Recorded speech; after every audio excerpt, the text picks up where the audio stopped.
Saiba participar como todos os anos, com consciência, com paz, com responsabilidade. Cada um lembre-se de agradecer a Deus por estarmos aqui presentes mais um ano. E agora vocês vão passando por aqui ao lado e serão aspergidos com a água benta, né? Abençoa, Senhor, meus amigos e minhas amigas, e dá-lhes a paz.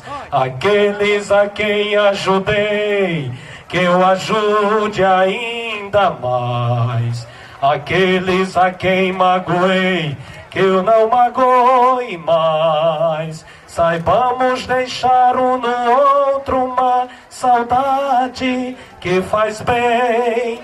Abençoa, Senhor, meus amigos e minhas amigas. Amém. Abençoa, Senhor, meus amigos e minhas amigas, e dá-lhes a paz.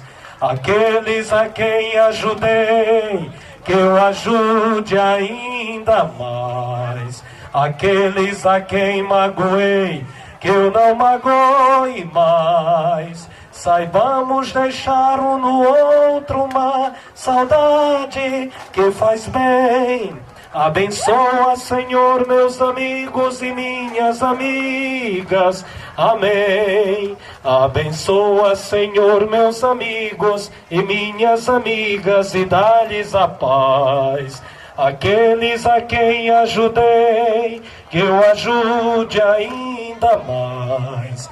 Aqueles a quem magoei, que eu não magoe mais. Saibamos deixar um no outro uma saudade que faz bem.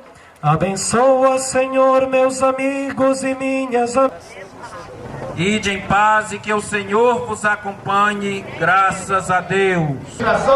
Avançando ainda mais.